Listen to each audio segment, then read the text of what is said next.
Hello everyone, I'm back. Hoping, actually now I think I should be able to get more regular with the videos, and thank you everybody for all your sympathy. It's still hard, sometimes I really miss those chickens, but I know that they're in a good place now, and I'm hoping I get them back in reincarnation. And besides that, there's actually a lot of really good energy coming in right now, besides the pangs of missing my chickens. And actually I think about how much I really adored those chickens and how important it was for me every day to see them, and I realize that that's just my issue, that I'm missing them, and then they're okay, they're good. So anyway, I do have one of their babies, Pinecone and Da Vinci's baby, and unfortunately Mandarina, her eggs were always too small, so I could never get a baby from her, so I don't have a baby from her.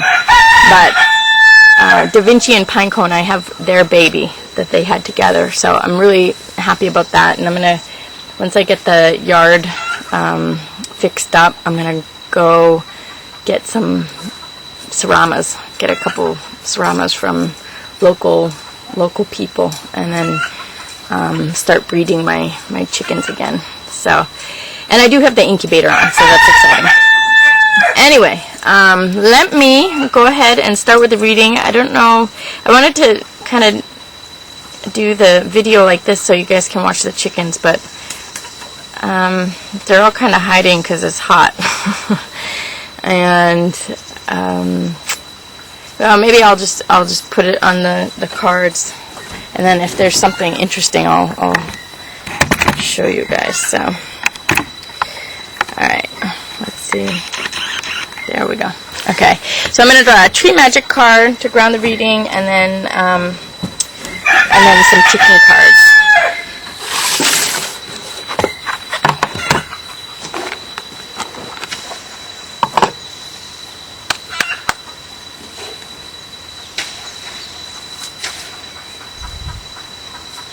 Okay, number 1.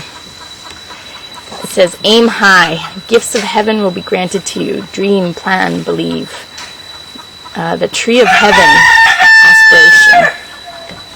And number 1 is really about just being focused in this physical world. You know, we all live on this earth together, and when it comes down to the physical reality, all the realities are here. Everything's here. So this is like really the oneness. But again, it's about aiming high, and the gifts of heaven will be granted to you. Dream, plan, and believe. So really making this our heaven, making this world, this time, this place our heaven. So,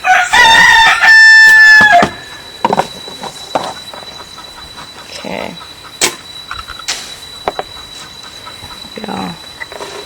I'll go down a little bit like that. Okay. Okay, you know what? I'm going to do a wheel today. Maybe do something a little different.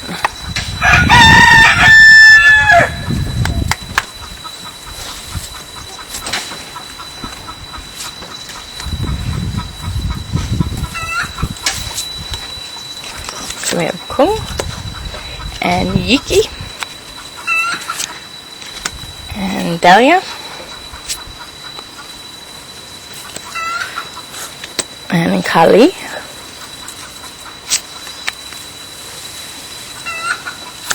Pina and Thai Tip. Okay, and let's do an overall message card too.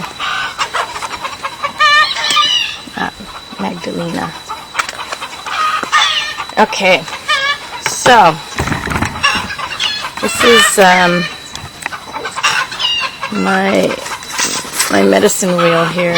So, oops, I got my cards wet.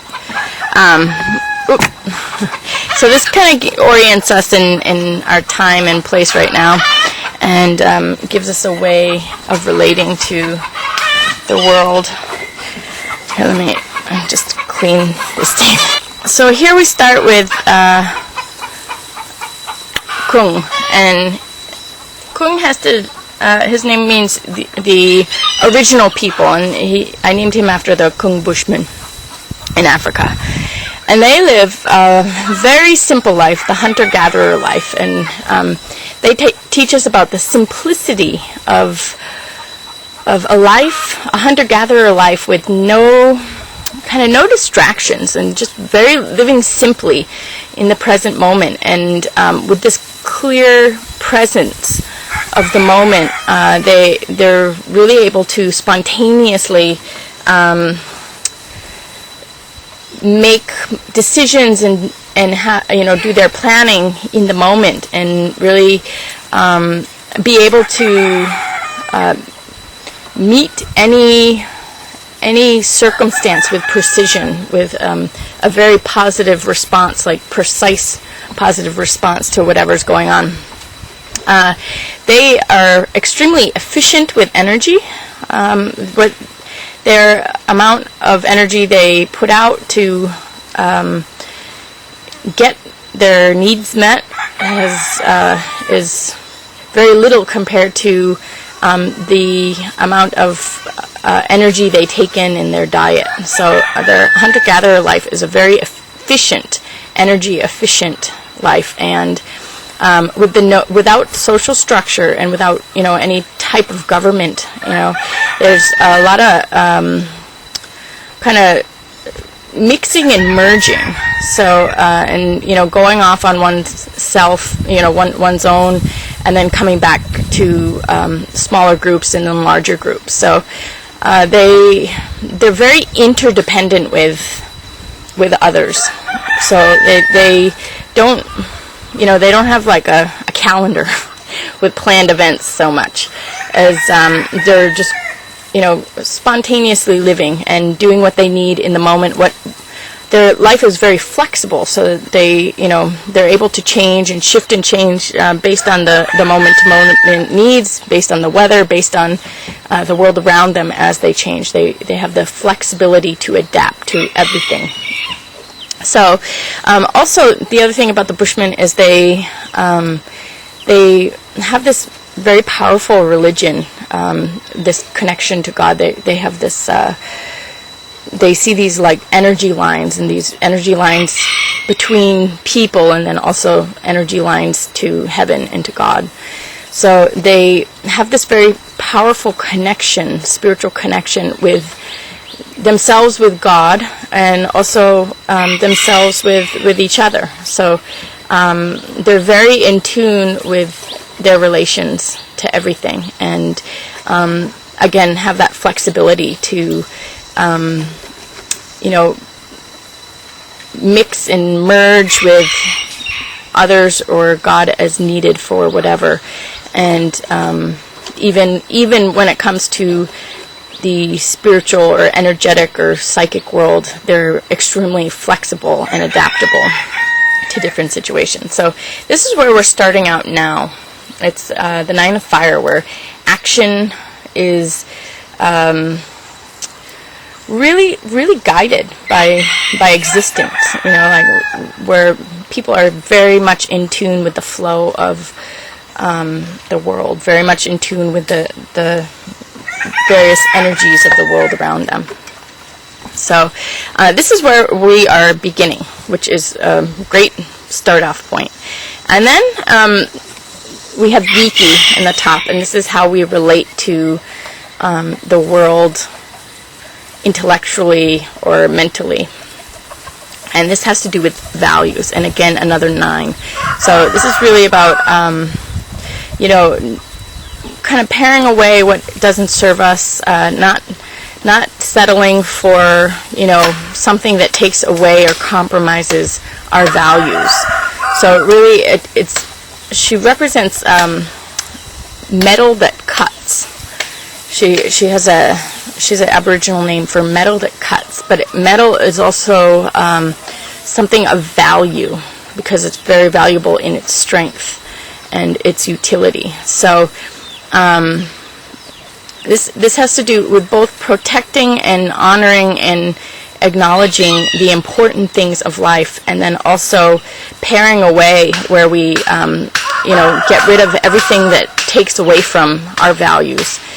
And sometimes if we have too many things on our plate, or we're responding to too many things, it really takes us away from the important things. It takes us away from where we need to be putting our energy and our time towards.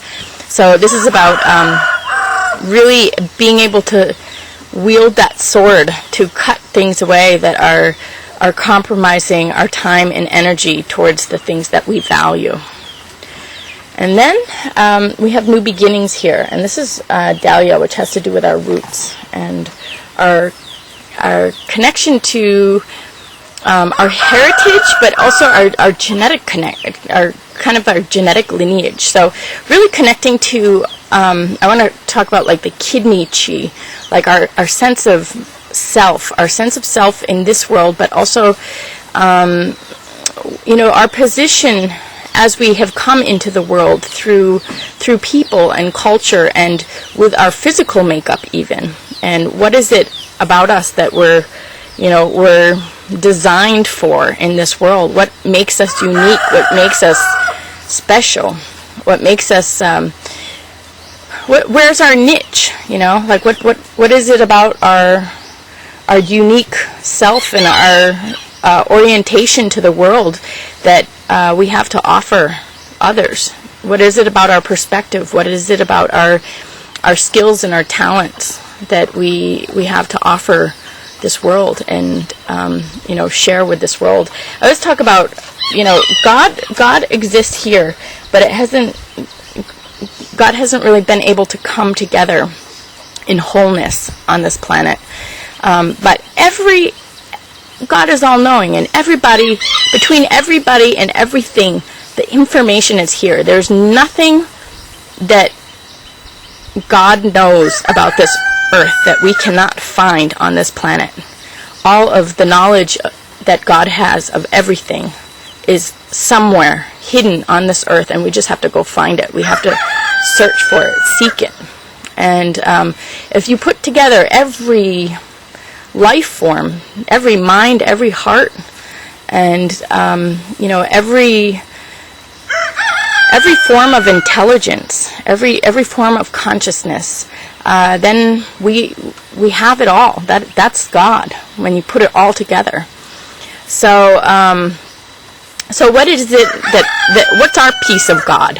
What do we have to put into the puzzle, to create the picture of this planet, of the ideal?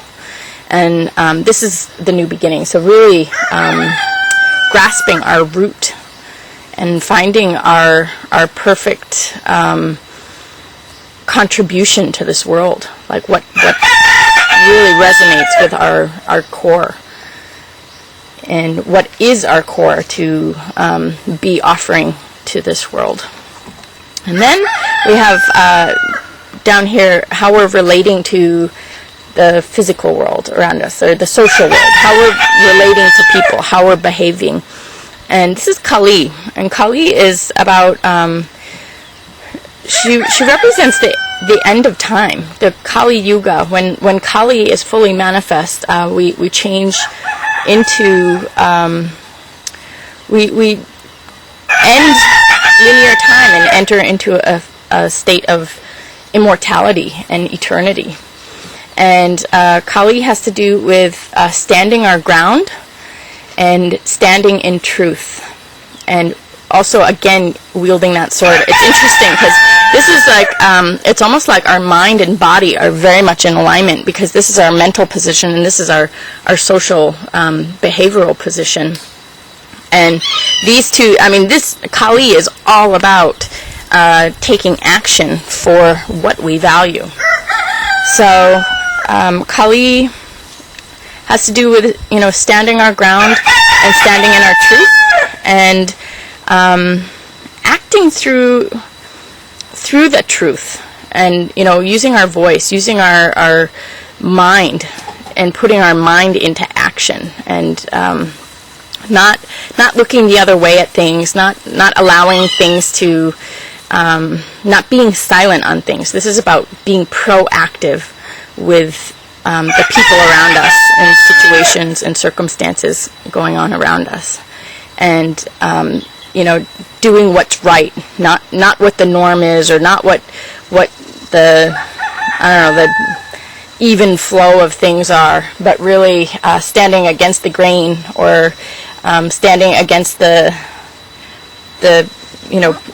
whatever energies are trying to get their way, or doing something destructive to destroy the presence of God, or destroy individual presences of God. This is like with the Dahlia, this is about basically your God self coming through, your divine right becoming manifest here, and Kali protects each and every one of these. So Kali is like, okay, I see this person destroying this essence, this essence of God within this person is being, hurt or damaged or suppressed, and this is saying, no, I'm not going to let that happen, and doing everything to liberate another, and to liberate that essence of God on this planet. So Kali has to do with correcting mind, correcting people, correction, not allowing things to go wrong, and if it means making sacrifices to stand in truth and to do what's right, then that's the heroic thing. That's the thing that's going to really make changes in this world. So that's very interesting how we have this new beginning, and then this orientation here with the alignment of mind and body with values and truth, and really kind of cutting away whatever is damaging the essence.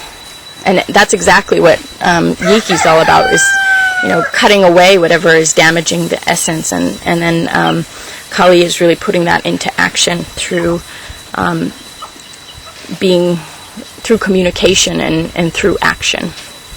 So then we have transformation, which is teaching and learning. So this is great that we have Bina. It's about understanding what's between things, and that really identifies essences. Again, it's knowledge.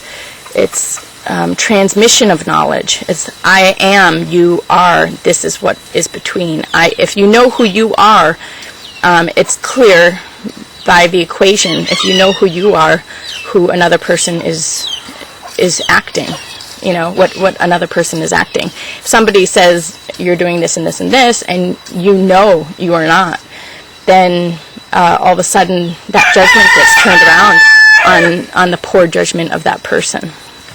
So, but with Bina, it's about transmission of knowledge, and actually, again, being able to impress the truth. So I almost want to say now is the moment or the opportunity for these teachings to be transmitted, for people to grasp the truth, for people to integrate the knowledge into their lives and their behaviors and their approach to others. So really the teaching is being caught, and it has power and strength to make a difference. So there's this transmission of knowledge and this transmutation in this world around us, especially with this in the transformation position. And then at the very end of this cycle, we have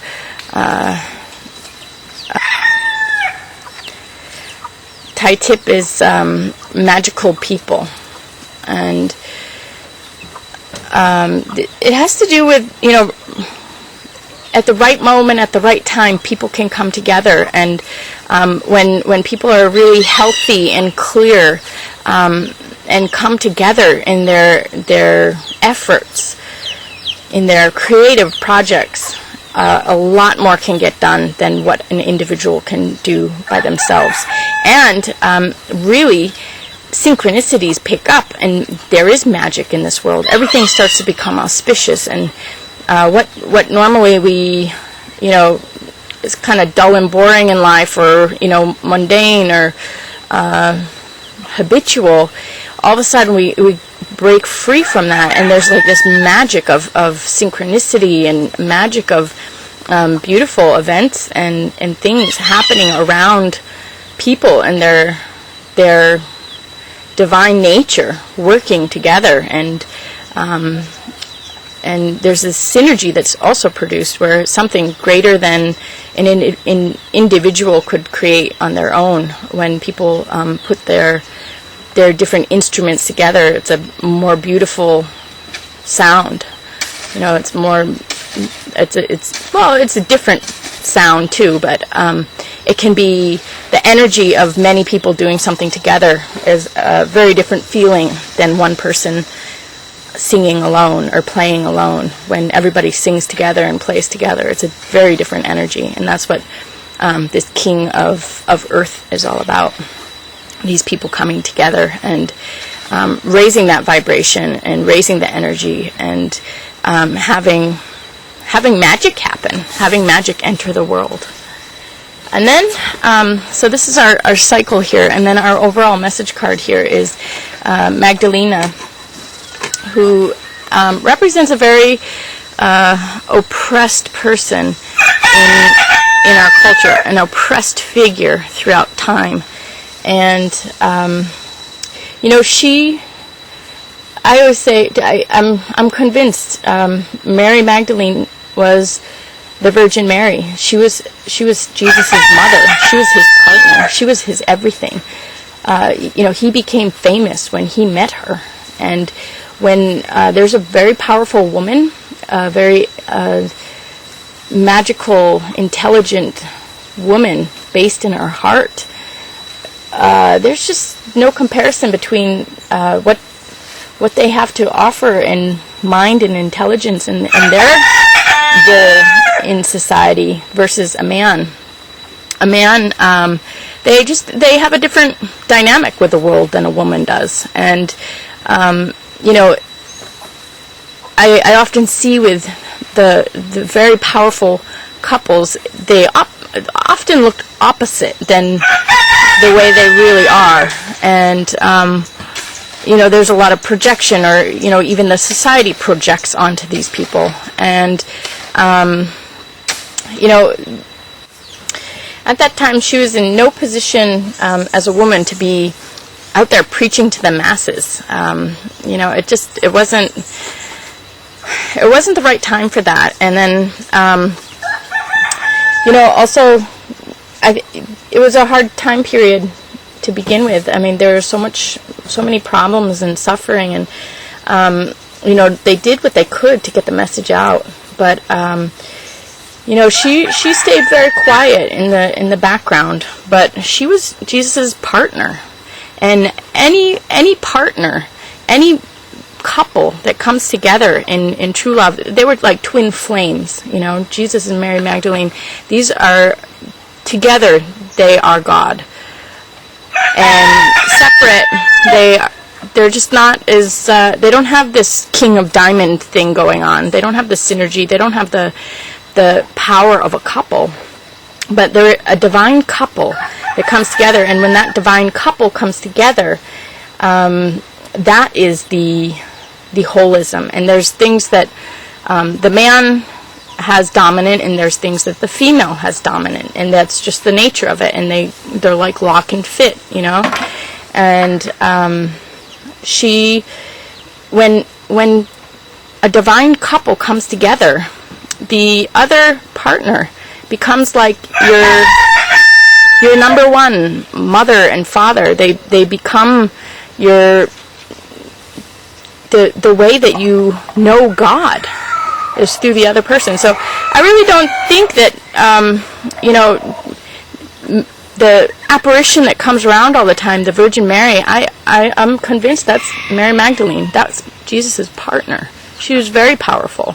and to bash her like she's a whore and give all the credit to Jesus's birth mother just doesn't. That's not a healthy relationship. If Jesus is that, attached to his birth mother in a superior role to his partner, his wife, his significant other, his divine counterpart. So, and if you've ever read the Gospel of Mary, it's just the amount of pain that is involved in the way she was denied and the way she was trashed, and really there was a lot of issues, obviously, and in their complex dynamics with the world. Jesus died; he got killed, and she went off and got just went off the radar. But she's his partner, and the woman is very, very powerful. They're of the womb, they are of the mind of God, and men are more of the body of God. Men are more earthbound, and the way a consciousness of a woman is very spiritual and very, very psychic, whereas the mind of a man is very physical oriented and very based in the physical world. So, I always compare a man and a woman in a room. A woman is aware of every complex dynamic that's going on with every single person in that room. And it doesn't matter how dumb or bad a girl is, they're 100% aware of every dynamic. And a man, it doesn't matter how divine they are, how high up on the hierarchy they are, they just can't see it like that. They just don't have the wiring to be able to be processing multiple complex dynamics between every individual in the room. But by nature, that's what women do. And, there's ways that we're building up our feminine and masculine and really evening that out. But just our orientation and really our natural dominance, we're all oriented one way or another based on being a man or a woman, in terms of like men, for example, tend to be physically stronger. Women, for example, tend to be psychologically dominant, whereas men are physically dominant. And women have babies, and men contribute to the world of babies. They're the ones that put the seeds in, and we just have different sides of the same process. We're men and women are really not the same exactly in the physical or in the mental sense.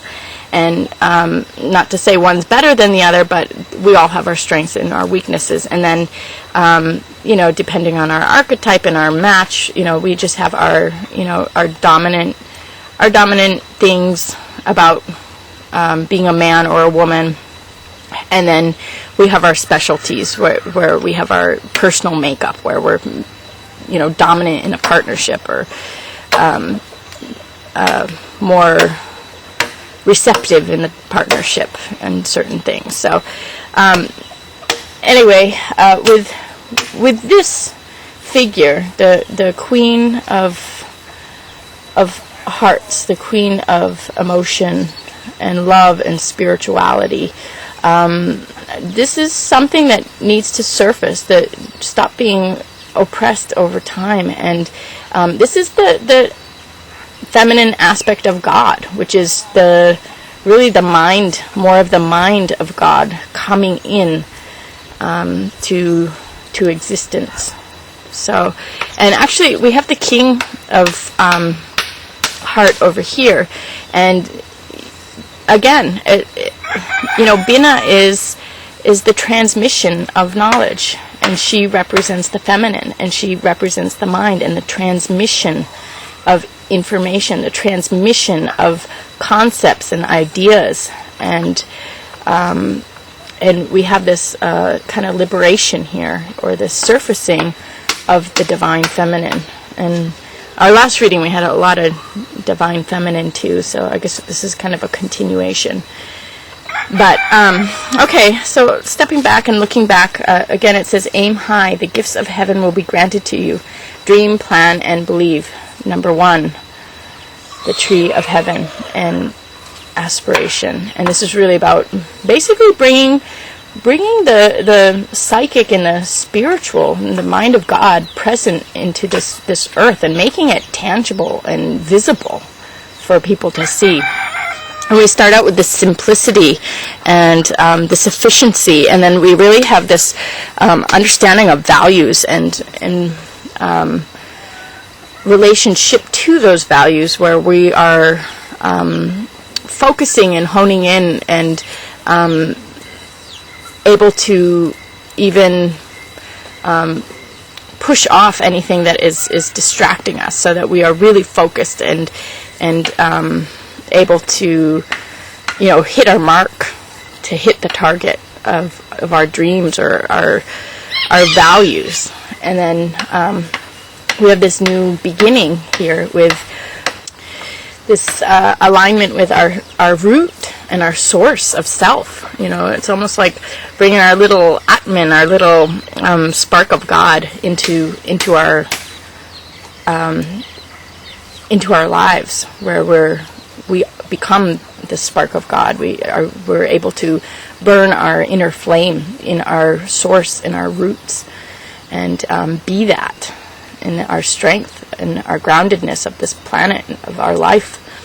And then we have this alignment with everything here, where we're really protecting this and for others as well. And we stand in our truth, and we stand in our values, where we actually act, behave, and communicate everything that is important to us, and really for the sake of preserving this spark of God. And we are successful in the transmission of this information, this transmission of knowledge, and really this unveiling of truth, and uncovering of dynamics and things going on. And then we were able to have success with our work and our creativity with others, and we have this kind of magical opening, or this magical experience with other people, where we feel like we're living in a magical world. It's almost like the ethers can thin, and God actually becomes present in our lives, and the dynamics of our lives, and in the workings of the universe. And then we have the overall message card is this oppressed part of God, this female aspect, which is the divine feminine really coming through and being acknowledged in honor as mother, as provider, and as caretaker, as healer. So anyway, again, number 1, it has to do with the tree of heaven. It has to do with really bringing that heaven down to this earth, and merging them, and having these high goals and dreams and plans manifest in our lives. So anyway, great reading, and I do feel a lot of positive energy coming in. So I hope everybody is doing well, and I hope this helped everybody, and I will see you all again next week for another reading. Take care. Bye-bye.